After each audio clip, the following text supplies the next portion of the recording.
More on this potential ban on TikTok and the wide-ranging implications, plus what it all means for about 100 million Americans. I want to bring in our panel tonight, starting with Stu Wu from the Wall Street Journal. He spoke exclusively to TikTok CEO Shou-Zi Chew about Biden's threat to ban the popular app. We'll have more on his interview in a few seconds. Jamil Jaffer joins us tonight. He's the founder and executive director of the National Security Institute and former senior counsel to the House Permanent Select Committee on Intelligence. And Angela Senadella, you know her, of course. She's one of our legal analysts here on Top Story, but she also has more than 1 million followers. She's at The Lawyer Angela on TikTok and has grown a huge following because of her legal, I know it's not advice, but it's her legal talks on TikTok. Stu, I want to start with you. The Wall Street Journal broke this story about the Biden administration making this move. You had that big interview today, so I'd like to start there. Explain to us what you learned from the CEO of TikTok about what the company's solutions are to the U.S.'s security concerns. Yeah, I actually met the CEO, Shou-Zi, in Washington earlier this week, but they had already known that CFIUS had given, or the U.S. government had given them this ultimatum to sell the company. So he was really frustrated, and he thinks they're not getting a fair shake in Washington. He says, okay, U.S. government, you're bringing up all these national security fears, but they're not specific. And he says, I have a $1.5 billion plan to make sure that the Chinese government can't touch his data. And he doesn't think Congress members are looking at it seriously.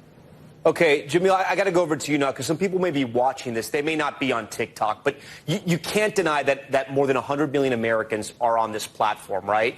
But a lot of them are 14-year-olds doing TikTok dances to Meghan Trainor videos, or they're listening to rap songs from Ice Spice, who's a TikToker, or they're just having some fun with their friends. Why is this a national security concern? You know, Tom, there's a variety of reasons why this presents national security concern. One, the data that's being pushed to these users, these children, the adults that are on TikTok, a lot of that is Chinese-developed content designed to shape American views and impressions of the world. That's number one. But more importantly, all the data that's being collected, those videos may not be important in themselves, but the people you share them with, your network, where your location is, all that data, when combined with the other data that the U.S. government has now made clear the Chinese government has stolen from the OPM database to Experian credit card data to Marriott hotel records, all that information combined together, training AI algorithms can present a huge, massive national security threat that can spread over dozens of years as they run very sophisticated human intelligence operations against Americans as they join the government and the like. Angela, you sort of shocked me, right? Because you're a lawyer, you went to Harvard, you already had sort of this great career, and then you built this side hustle, if you will, through TikTok, like a lot of other people have. But I was sort of surprised when I asked you if you thought it was a national security concern. Well, for me personally, I don't see it as a concern. I'm a lawyer. I know what to post. I don't post anything that's even remotely compromising. And everything that I post is just entirely above the line. That said, we have cameras now in every house across America. Even in Kim Kardashian's house, we have her daughters posting TikToks. We have people across the country. You're saying it's an indirect surveillance system is the point you were making to me. Absolutely, because now the Chinese government does indeed have access to cameras inside everyone's house. Is there anything you post on TikTok when you do the settings, when you sign up for TikTok, that could be compromised that you wouldn't want in the hands of Chinese or Chinese spies?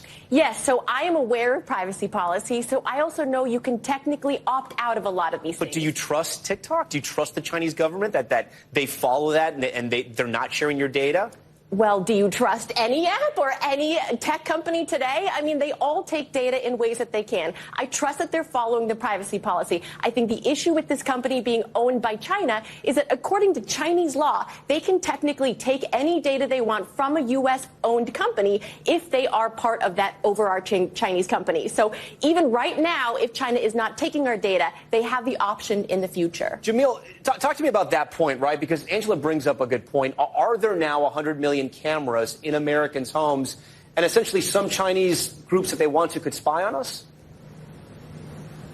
Well, that's exactly right. Angela makes exactly the right point, which is that not only are these cameras there, but because of Chinese laws, Angela rightly points out, the Chinese government can get access to data anytime. And people say, well, the U.S. has surveillance laws too. But of course, our surveillance laws operate under a separate judicial system with independent judges. There is no such thing in China. It's the judge, jury, and executioner is the Chinese Communist Party. They make decisions about what they get from their companies. And every company has senior Chinese Communist Party leadership on its board. So there is no distinction like there is here in the United States between the government, industry, and the decision about whether to take that data or not. And this whole Project Texas thing, this $1.5 billion initiative, isn't a real thing when we talk about American national security and American information. Stu, TikTok has grown, as I mentioned, more than 100 million users just in the U.S., right? 100 million monthly users in the U.S.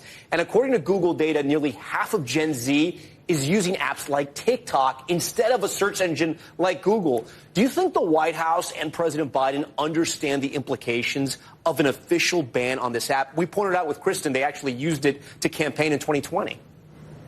Yeah, I think so. And I think the piece of evidence I would use is that a couple of weeks ago, the Commerce Secretary gave an interview in which he said, I think the politician in me thinks that we're going to lose every voter under 35. So this is definitely in the mind of at least one cabinet official in the Biden administration. Stu, and what is your sense from the TikTok CEO and your sense? Do you think this is actually going to happen? Is the United States going to ban the biggest app in the world? Look, the Trump administration tried to do it 3 years ago, and if the Biden administration paused for 3 years and is trying to do it again, I think they are serious. From TikTok's point of view, this is a do or die crisis for them. The CEO said, we had an hour together, and he said, look, my number one priority is building trust. If TikTok's banned in America, it's unclear whether TikTok can survive in the world. Yeah, and to point this out, people may not know this, and you correct me if I'm wrong, TikTok hasn't even made a profit yet. They're spending billions to sort of move this data off Chinese servers into U.S. and European servers. Right. So they're saying we're spending $2 billion a year to silo our American operations in America and our European operations in Europe, mostly in Ireland. And because of that, they could be profitable right now, but they're not because of this $2 billion a year expense. Now, a lot of people, as Jamil pointed out, don't believe this is a real solution. Angela, you now put your lawyer hat on, not your TikToker hat. Is there a freedom of speech issue here? Is there some type of business law that's being violated, especially if Oracle is involved and there's an American company that has a stake in this? I don't think that there's any freedom of press issue here or freedom of speech. I think that any company today that is regulated by U.S. laws actually has the ability to curtail speech and curtail what's happening on their platform. So I don't see this as a legal TikTok issue. couldn't make a freedom of speech issue that they're a communications platform, people use it to communicate, and the U.S. is infringing on that right? No, because the issue there has to be if they were the only platform. But the fact that there are so many other platforms out there, they could technically not have that right. Jamil, talk to me about the effort up on Capitol Hill, because anytime you look up and you see senators and representatives talking about this, you actually have Democrats and Republicans. They are aligned, not on a lot of things in Washington, but they're aligned on sort of their hate for TikTok.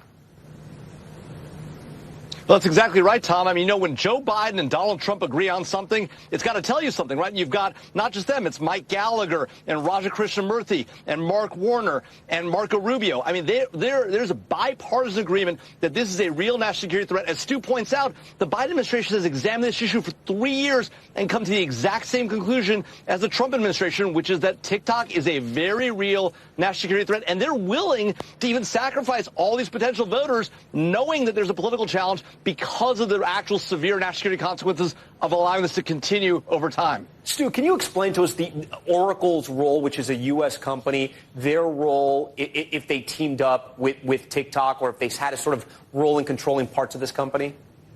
So if you might remember 3 years ago, Oracle almost bought TikTok before that failed, but they continue to be a partner. So TikTok has hired Oracle to store all its U.S. data. And on top of that, TikTok is saying that Oracle engineers can look at the software code that recommends which videos TikTok gives to users to make sure that China can't influence what videos are shown to Americans. Angela, I just asked you what would happen if TikTok disappeared tomorrow. There are so many people that make their livelihood off TikTok, so many people who enjoy TikTok, who love it. What happens next? Well, I think we now have an economy of creators, so I'm not concerned of what's going to happen next. These creators will just move to a different platform. They will move somewhere else, and they will continue their livelihood. What is the competition like? Because social media is always sort of reinventing itself. There was Friendster and then Facebook and then Twitter and Instagram. Now you have TikTok, which seems to be the king right now. Yes, it is the king right now, but let's see tomorrow. Who knows? Okay. Angela, Stu, Jamil, we appreciate your time. Thanks so much all for joining Top Story. Very lively discussion. We appreciate it.